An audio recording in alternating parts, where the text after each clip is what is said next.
Hello everyone, Adam here. So today we'll be doing unboxing and reviewing the newest Huawei 4G router 3 Prime, which is the most advanced and the most powerful LTE router, which is capable to do up to 4 carrier aggregation of LTE bands, as well as doing 4x4 MIMO, and it is even written here that it can do up to 1.6 gigabits per second. I'm really wondering how it's going to work, because I haven't opened it yet, and I'm also wondering how to achieve 1.6 gigabits per second if there's only a single gigabit Ethernet port on the back side of this router.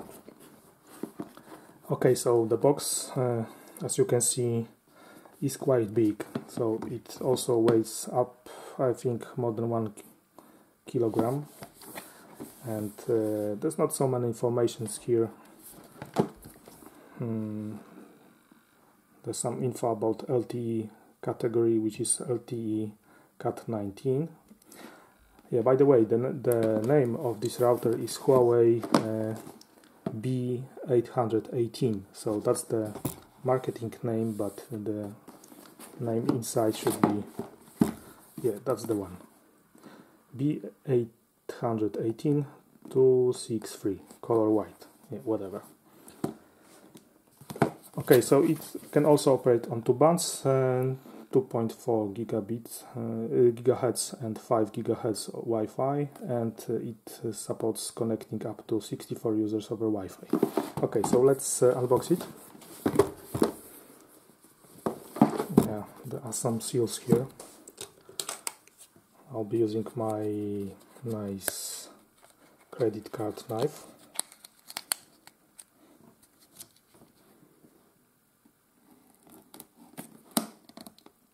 Yep, that was the first one, and that's the only one. There's no more seals here. Okay, let's open the box.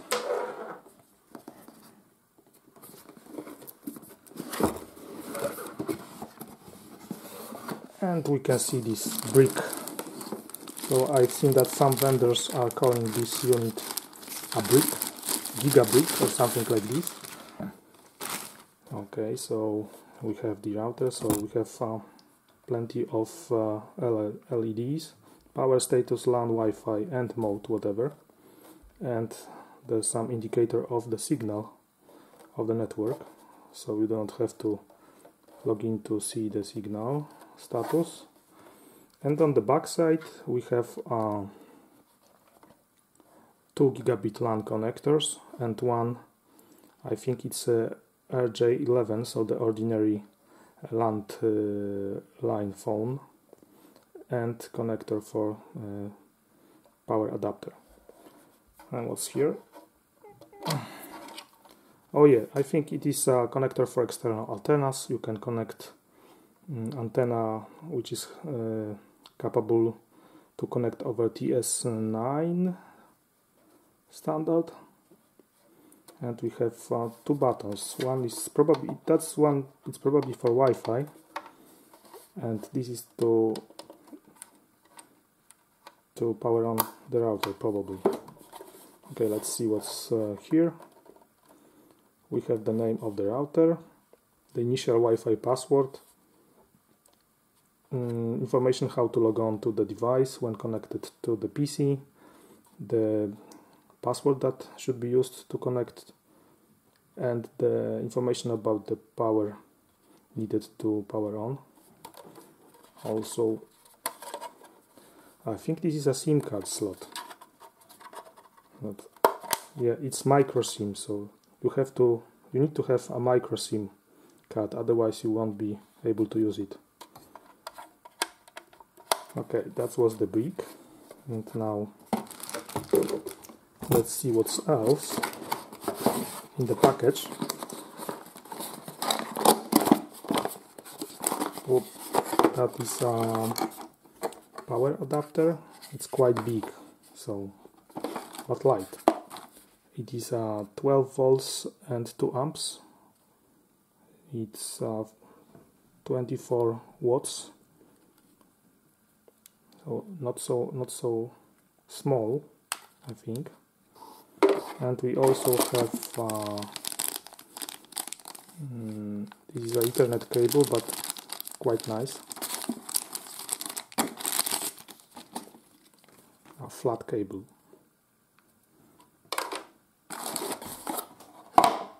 I think there's also some kind of instruction, user guide here. Yeah, that's probably all in the package. We have a warranty card in many languages, and we have a quick start guide in as many languages as on the warranty card.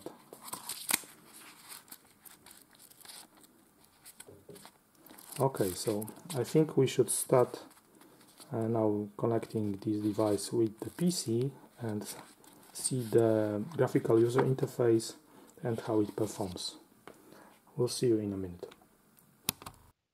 Okay guys, I have connected the CPE to my PC, and I also ensured that the PC will not become a bottleneck in our scenario and will have enough CPU power and memory to handle speed testing. And let's start with the Google Chrome. Okay, so the page you need to log on is 192.168.8.1. That is the page. And I must admit that I've logged once a couple of minutes ago to just to enter a PIN code for my SIM card, so it would connect to the internet. Now it also then asks to change your passwords and set up a Wi-Fi network, so we'll skip that. I'm logging in. And for the needs of this presentation, I have selected English language, but there's a plenty of them here. If you want to see if your language is here, you have to browse to these. Okay, so initially after setup, you will get such picture which is showing how is your network setup looking like, and I have only one PC connected, so Wi-Fi it is set up, but no one is using it, and currently there's no traffic going in and out. Let's browse through the settings here. So home, network settings. In the network settings, you have an option to enable data roaming, and there's some kind of predefined setup for every operator that is on internal list of this device. So I'm using Orange Poland right now. So if you have auto select network, it will select by default the network that is attached to your SIM card, and it also has some kind of locking on the 3G, 4G, and automatically switching between these two technologies. So as you can see, there's no 2G here. Okay, when talking about the Ethernet settings, I have some status here. Doesn't show any settings. Okay, what we can do here. So it's enabling PPP over Ethernet, so it may be used for the cable network, I believe. Yeah, this is the options that you can choose from. Dynamic IP, static IP, you can use PPP over Ethernet. One of the gigabit ports on the back is named LAN2 or wide area network, so it can be used to connect to the cable network. Of course, you can if you're using PPP over Ethernet, you can change the MTU size and enter required password and login. You can clone MAC address. If you were using some cable router, you can clone a MAC address to simply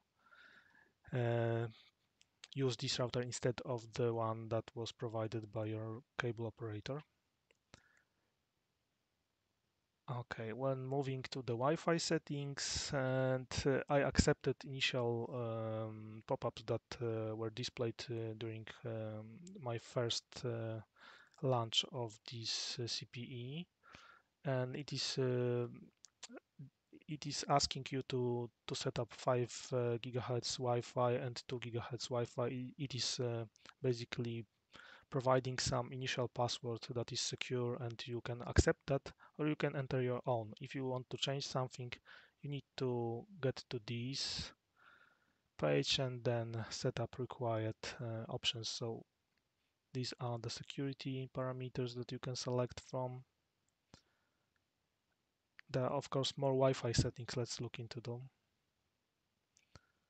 Okay, so these are some new functions. I don't know, basically. You can select the bandwidth that you will be using on your devices. You can select a channel or make it automatically select. In the 5 gigahertz Wi-Fi, you can do the same, but with the change that you can select some more bandwidth. Okay, so in security settings, it's probably you can exclude or ban some devices. Let's see some options here. Okay, you can set up password, so that's the same. You can hide a particular SSID if you don't wish it to be visible. And you can set up for each kind of Wi-Fi, you can set up a guest network. So guest network will be the one here and here. That's probably the guest network. So you can switch this one on or off. Let's move forward. Then there's mark filter. You can select which devices can attach to your network that you have created, the Wi-Fi network. And of course, the wireless protected setup, the automatic connectivity between devices. In the other options, we can see that we can update this device by local updates. So probably from the, if you have firmware on your local disk in the PC, you can update it from the file. And there are also other options for the Ethernet, like you can change the network. So by default, it is 192.168.8.1. You can change this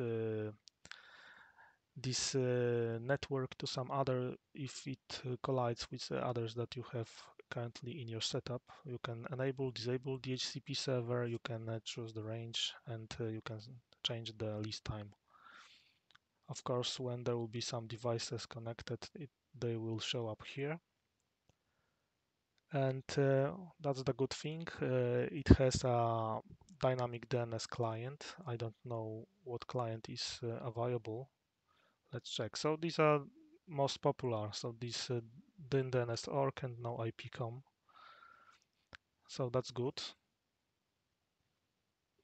You can enable bridge mode. So bridge mode is the setup that you share one network across many different access types like Wi-Fi and Ethernet. So all of these devices can talk to each other and share the same network segment.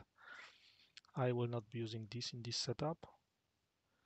The VPN, you can set up probably an IPsec. Oh yeah, it's PPTP or L2TP client towards some gateway in your, for example, in your office when you work. Of course, you need to know all the parameters here. For PP2P, same kind of setup. Let's go to the security. It has by default enabled all the security features like the firewall, IP address filter, and disabled wide area network port. So being so, you will not be, the router will not be accessible directly from the internet. It of course enables some kind of DNS filter and MAC filter. So it is enabled by default, but it's probably not configured, so it will allow all kind of connectivity except this one. Let's browse to these options. As you can see, by default, it blocks the max that you enter on this list. So by default, it allows everything, unless you have something here which can be blocked. For the IP filter, it also has an option to blacklist or to whitelist particular destination or source IPs. And virtual server is a kind of DMZ, so demilitarized zone, when you can put, for example, some kind of Minecraft server or some gaming server, and you will be able to access it from the internet. And let's see what are the special applications. Special applications are simple applications that you have handled with better QoS. Probably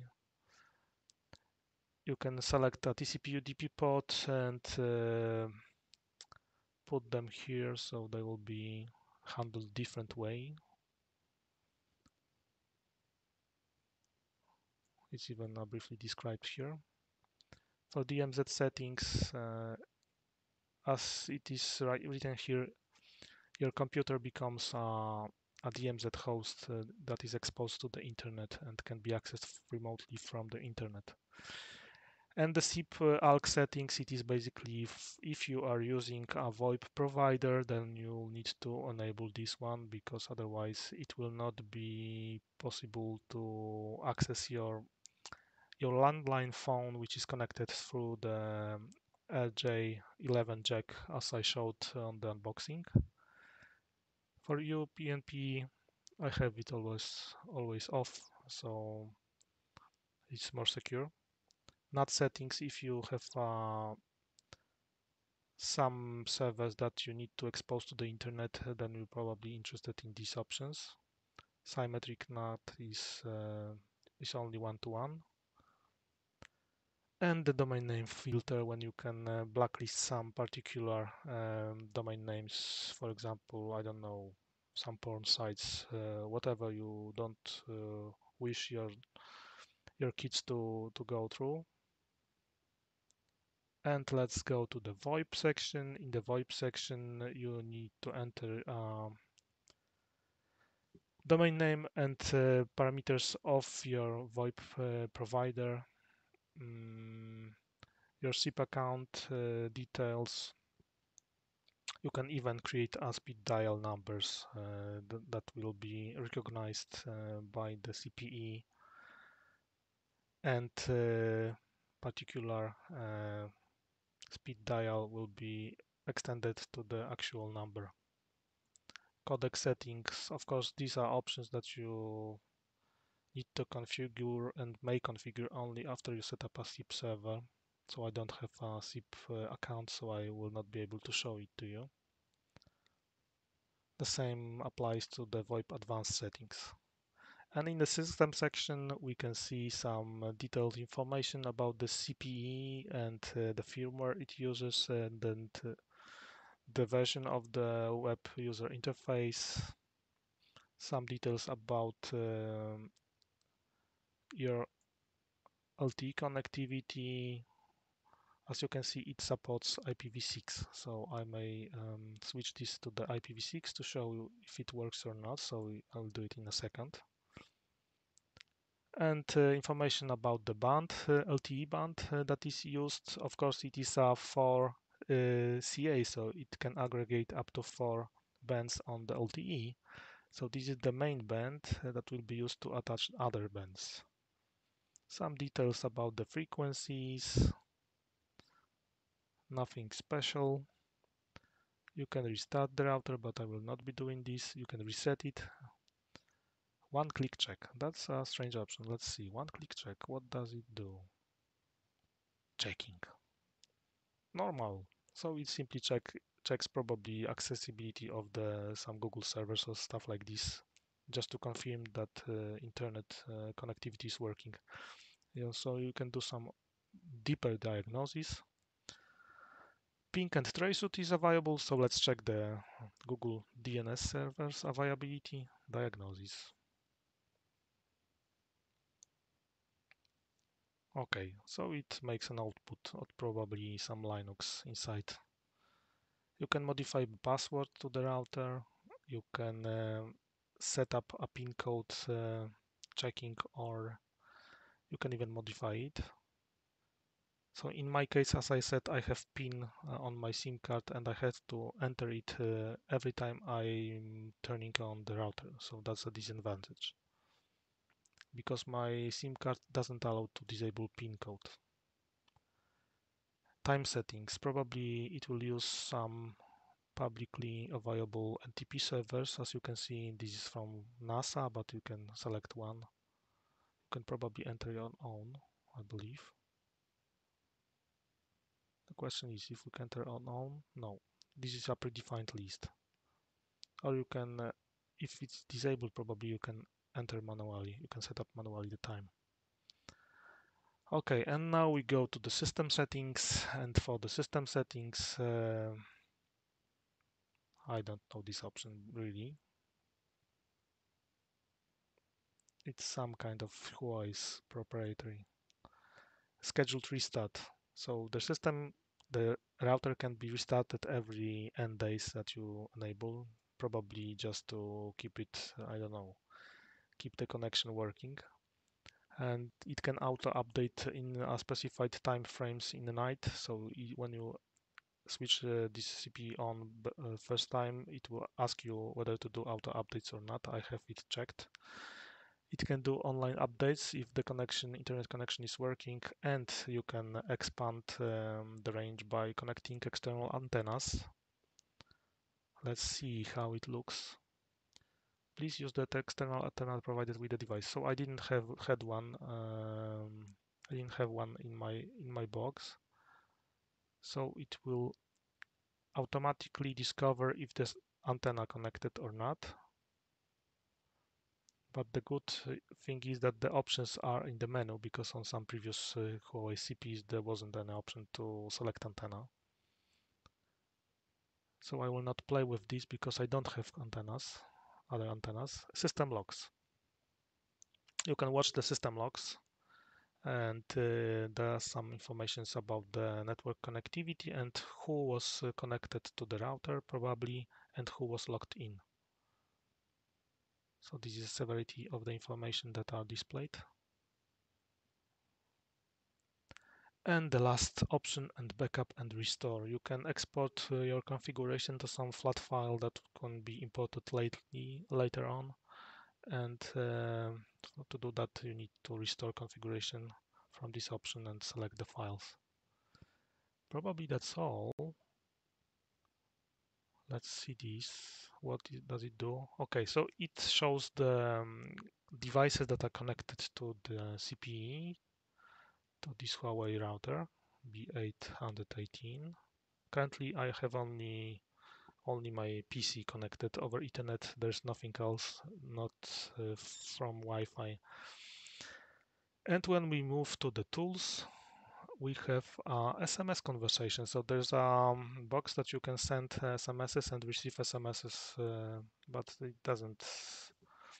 it's not, I would say, the most common option for the CPE. CPE should be CPE and not a phone that you use for texting, yes? It has some statistics. Of course, that applies to the data that was sent and received. Oh, apparently it downloaded some data. Yeah, I did speed test once. Okay. It has parental control option, so probably you can enable, disable some device from connecting to the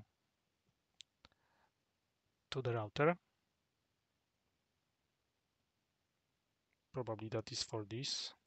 You can disable some devices from connecting over Wi-Fi in some specified time frame.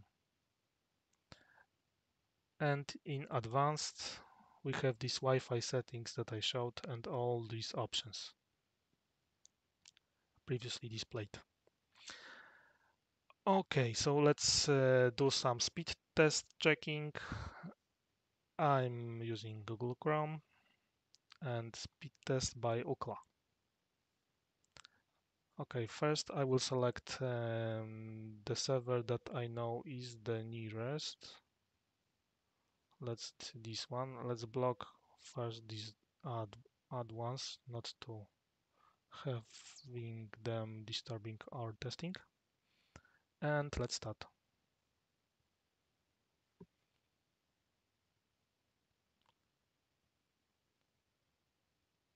Okay, so when I'm using other router, I'm getting here something like 15 megabits per second, maybe up to 25. So this one is having more than 100, so it's very, very impressive. I will repeat this test in a minute. As you can see, it is very stable. The upload shows that there's no aggregation on the uplink. Okay, let's test it once again. Maybe there will be a different outcome. Okay, now it's better. Oh yeah, this is quite impressive. As I said, I live in a urban dense area, so there's a plenty of high buildings here, and there's a lot of people here, so these speeds are very impressive.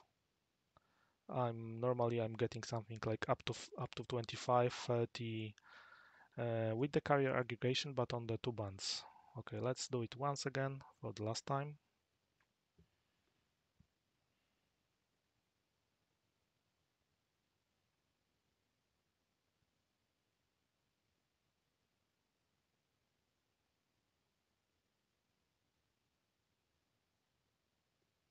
Okay, so the best result was 140 megs per second in my location, because in others can be quite different. So it supports up to 1.6 gigabits per second. So I believe that will depend on the coverage in your area and on the usage, how many people are using LTE in your area, and if your mobile provider deployed already for carrier band aggregation on LTE. Okay guys, I hope you enjoyed the video, and if you have any question, just drop the comments and I will try to answer them. And that's all for now, and leave a like and subscribe my channel. Thank you for your support. Bye bye.